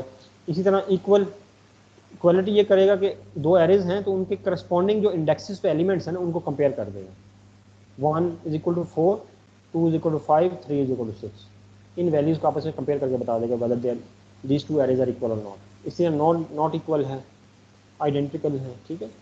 तो एरेज के अंदर आपके पास मल्टीपल डाटा टाइप्स भी तो हो सकते हैं, एक न्यूमेरिक वैल्यू हो, सेकंड स्ट्रिंग हो, तो जो आइडेंटिटी वाली आपके पास ट्रिपल इक्वल है तो वो बेसिकली ना सिर्फ वैल्यूज़ को कंपेयर करेगी बल्कि उनके डाटा टाइप्स को भी कंपेयर करेगी, ठीक है। तो ये लूजली टाइप लैंग्वेज में जो एरेज होती है that can contain multiple types of data in a single array, जबकि जो आपके पास हिस्टोरिक जो स्ट्रिक्टली टाइप लैंग्वेज जिसे कहते हैं उसमें आपके पास जब टाइप डिक्लेयर कर देते हैं फिर आप उसमें डिफरेंट टाइप ऑफ डाटा को सेव नहीं कर सकते, ठीक है। तो ये आप इसकी एग्जांपल ऊपर का वेब देख सकते हैं। Then there is a conditional assignment operator. तो इसके अंदर आपके पास दो ऑपरेटर्स हैं, first one is ternary and second one is null coalescing. Ternary operator तो आपने और लैंग्वेज के अंदर भी यूज़ किया हुआ है, जिसमें फॉर एग्जांपल जो एग्जांपल गिवन है इसमें सिनेरियो है x is equal to expression 1, question mark expression 2 and colon expression 3, so returns the value of x, ठीक है। The value of x is expression 2 if expression 1 is true, तो आपकी expression 1 जब evaluate होगी अगर वो ट्रू है तो एक्सप्रेशन 2 रिटर्न कर देगा, ठीक है। एल्स अगर एक्सप्रेशन 1 की वैल्यू है वो फॉल्स है तो बेसिकली एक्सप्रेशन 3 रिटर्न कर देगा, ठीक है। तो ये टर्नरी ऑपरेटर को हम यूज़ करते रहते हैं। नल कोलेसिंग जो है ये इसमें इसकी एग्जांपल है, it says $x is equal to expression 1 question mark expression 2 returns the value of x, ठीक है। The value of x is expression 1 is if expression 1 exists, meaning that कि फॉर एग्जांपल आपके पास कोई वेरिएबल है, अगर for example war variable है और उसके अंदर आपने वैल्यू रेड इनिशियलाइज कर दी, ठीक है।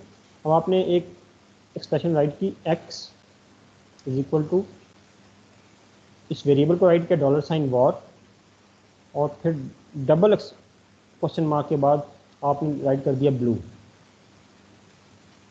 और इसको टर्मिनेट कर दिया सेमीकोलन से। अब इस सिनेरियो में क्या होगा कि जब वो आएगा इस एक्सप्रेशन 1 को वैल्यूएट करेगा वॉर को, क्योंकि इसके अंदर रेड वैल्यू है, एग्जिस्ट करती है ना वैल्यू, तो x को रेड असाइन कर देगा, तो x के अंदर क्या आ जाएगा रेड। अगर फॉर एग्जांपल ये वॉर वेरिएबल एग्जिस्ट ना करे या ये इसकी value is equal to null हो, जो हमने नल डाटा टाइप देखी है ना, फिर क्योंकि इसकी वैल्यू एग्जिस्ट नहीं कर रही या नल है तो उस कंटेक्स्ट में फिर ये इसको ब्लू वैल्यू असाइन कर देगा, ठीक है। तो x वेरिएबल को अगर उसका फर्स्ट पैरामीटर जो है वो एग्जिस्ट करता है या उसकी वैल्यू एग्जिस्ट करती है तो वो वैल्यू असाइन कर देगी जो फर्स्ट पैरामीटर की, अदरवाइज जो इसके बाद आपने एक्सप्रेशन 2 के अंदर वैल्यू लिखी होगी वो असाइन कर देगी। So this is a kind of conditional assignment, ठीक है। So hopefully you have got an idea. तो ये के बाद जो कंडीशनल स्टेटमेंट्स हैं ये आपने इसमें कोई ज़्यादा डिफिकल्टी नहीं है, this contains if else else if and switch, you can look at it by yourself, ठीक है। इसके बाद within the PHP there are set of loops which contains while, do while, for and for each. तो while, do while और for loops का तो आपको idea है। For each loop is to traverse the array, ठीक है। तो JavaScript के अंदर आपके पास और भी ज़्यादा लूप्स थे, आपके पास होते थे while, do while, while, for, do while, फिर फॉर ईच होता था, फिर फॉर इन होता था फॉर द ऑब्जेक्ट ट्रैवर्सिंग, फिर फॉर ऑफ होता था फॉर द एरे ट्रैवर्सिंग, ठीक है। 6 to 7 लूप्स होते थे, फॉर ईच भी है उसके अंदर। मैथ भी है जी कौन सा math?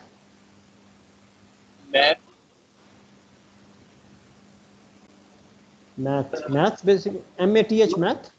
No sir, map MAP। अच्छा हाँ हाँ मैप, ठीक है ठीक है।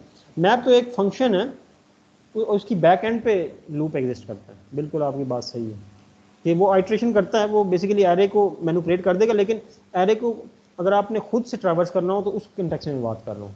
फॉर एग्जांपल अगर आपके पास कोई भी एरे है ए, ठीक है, तो उसको आपने ट्रैवर्स करना हो तो फिर आपको जो लूप्स अवेलेबल हैं इन द जावास्क्रिप्ट वो बेसिकली फॉर ऑफ लूप जो था that was particularly use for the array traversal.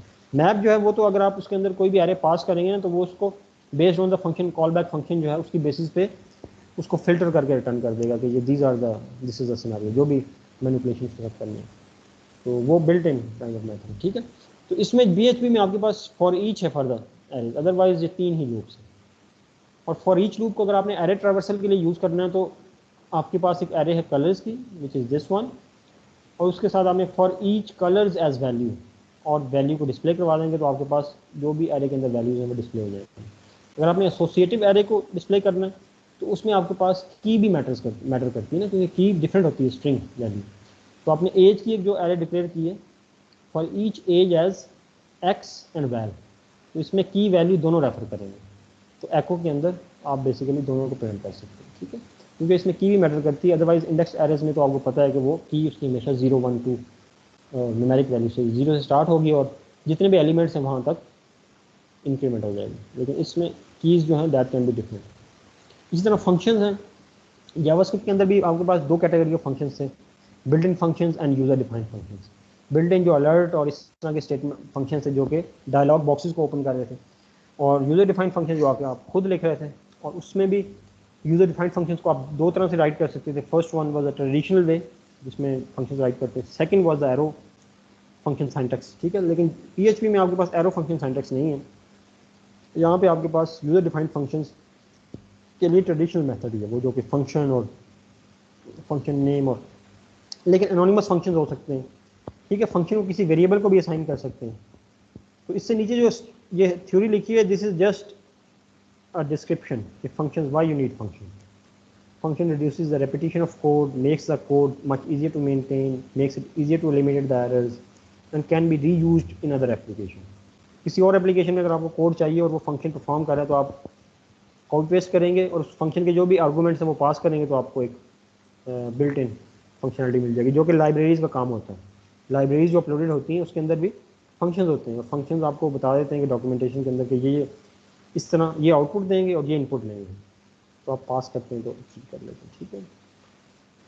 Creating and invoking function, तो ये जो राइट साइड पे आपके पास एक स्क्रिप्ट है इसको देख लें, फंक्शन नेम और उसके अंदर एक एको स्टेटमेंट है। तो then we have called the function with the function name write message and the right side output of the function, ठीक है। Similarly within the function basically function arguments के context में जाएं तो आपके पास within the PHP you can pass function arguments by reference, जो कि हम पॉइंटर्स के अंदर C में किसी वक्त करते हैं ना, जब पास बाय रेफरेंस करते हैं, मेमोरी रेफरेंस उसका पास कर देते हैं। उसके बाद सेकंड डिफ़ॉल्ट आर्गूमेंट वैल्यूज़, ठीक है, जो कि हमारे पास डिफ़ॉल्ट पैरामीटर वैल्यूज़ जावा के अंदर हमने जावास्क्रिप्ट जो थी उसके अंदर हमने देखा था ना डिफ़ॉल्ट पैरामीटर वैल्यूज़, तो वो सिनेरियो है डिफ़ॉल्ट आर्गूमेंट वैल्यूज़। और उसके बाद वेरिएबल लेंथ आर्गूमेंट लिस्ट, जो हमने ये उसके अंदर वो एक मेथड था रेस्ट ऑपरेटर, ठीक है, रेस्ट ऑपरेटर के अंदर देखा था। तो ये बेसिकली लिंक्स मैंने दिए हैं, अगर आप इसको फर्दर देखना चाहें देख लें, लेकिन जो नीचे एग्जांपल है that is of the default argument values, ठीक है। तो इसमें जो फंक्शन है मेक योगर्ट, इसके अंदर फर्स्ट पैरामीटर जो है that is basically flavour and second parameter is a default argument value. Type के अंदर आपने एक मेकर जो इस डिफ़ॉल्ट वैल्यू मेंशन की है, ठीक है। So when you are going to call this function you can simply pass one value raspberry pi, और जो सेकंड वैल्यू जो आपने डिफ़ॉल्ट पैरामीटर वैल्यू मेंशन की है वो उसको रिप्लेस कर देगा, ठीक है। तो this is the concept of default argument values. तो इसमें लैंग्वेज के अंदर जितना भी आप इन डेप्थ चाहेंगे तो आप ऑप्शन होगा। Then there is a concept of variable functions. आप किसी भी फंक्शन को ना वेरिएबल को असाइन कर सकते हैं जिस तरह कि जावास्क्रिप्ट में था, और फिर वेरिएबल नेम के बाद पैरेंथेसिस को अपेंड करेंगे तो वो फंक्शन बेसिकली कॉल हो जाएगा, ठीक है। तो आपके पास PHP जो कोड स्निपेट है इसमें देखें आपके पास 2 बेसिकली फंक्शन है, फू एंड बार, ठीक है। नीचे हमने इस फू को स्ट्रिंग में कन्वर्ट करने के बाद एक PHP वेरिएबल func को असाइन कर दिया फंक, और उस जब वेरिएबल को अपेंड किया विद द पैरेंथेसिस तो उसने बेसिकली इस फंक्शन को कॉल किया और उसके अंदर एको स्टेटमेंट को प्रिंट कर दिया। सिमिलरली हमने बार को इस वेरिएबल को असाइन किया, और बार को जब हमने इस फंक को बेसिकली कॉल किया with the parameter which is needed in the bar, तो वो बेसिकली इस फंक्शन के अंदर जो भी स्टेटमेंट है उसको आउटपुट कर देगा। ठीक, और ये जो बार फंक्शन है इसके अंदर डिफ़ॉल्ट पैरामीटर वैल्यू भी स्पेसिफाई की है which is empty string. So these are the variable functions. Next are the anonymous functions. Anonymous functions ऐसे फंक्शंस हैं जिनका नेम नहीं होता, ठीक है, लेकिन अगर हमने अनोनिमस फंक्शंस को as a callback functions write करना हो, इट्स फाइन, वो तो बेसिकली खुद ब खुद कॉल हो जाते हैं ना जब आप पैरामीटर के तौर पे पास करते हैं फंक्शन को। लेकिन अगर आपने अनोनिमस फंक्शंस को as a traditional function execute करना हो या कॉल करना हो, then again you can assign that function to a variable, और फिर वेरिएबल नेम को अपेंड कर देंगे with the parenthesis in the argument, तो वो अनोनिमस फंक्शन कॉल हो जाएगा। तो इसमें नीचे जो आपके पास स्क्रिप्ट का स्निपेट है उसमें देखें फंक्शन, और उसके अंदर एक पैरामीटर है और उसके बाद एक स्टेटमेंट है, लेकिन इस फंक्शन को हमने असाइन कर दिया to a variable PHP variable greet. नीचे फिर हमने इस फंक्शन को कॉल किया with the parenthesis and the relevant argument value, तो ये फंक्शन जो है राइट साइड पे इसकी आउटपुट डिस्प्ले कर रहा है। ठीक है, सो बेसिकली एनोनिमस फंक्शन का कंसेप्ट भी है। So that's all part of this basically lecture PHP basics, जिसमें इंट्रोडक्शन था server, embedding PHP, data types की इंट्रोडक्शन की, operators, conditional statements, loops and functions. ठीक है, अभी जो सेकंड पार्ट है जो कि मैंने अपलोड कर दिया, that is the PHP OOP, तो वो आपने थोड़ा डाउनलोड करके खुद देखना है। तो नेक्स्ट लेक्चर में मैं जस्ट उसको थोड़ा टच करूँगा हाफ एन आवर में ना, OOP, क्योंकि आपने कंट्रोलर की फ़ाइल को वैसे जो आपके पास लारावेल के अंदर फ्रेमवर्क के अंदर फाइल्स हैं उनको वैसे ओपन करके तो मैंने दिखा दिया ना आपको, तो आपको एक आइडिया हो गया कि ये फाइल्स किस तरह नज़र आती हैं। सो won't be that difficult for you to understand the PHP OOP part. कोई क्वेश्चन हो तो आप पूछ लें, अदरवाइज वी हैव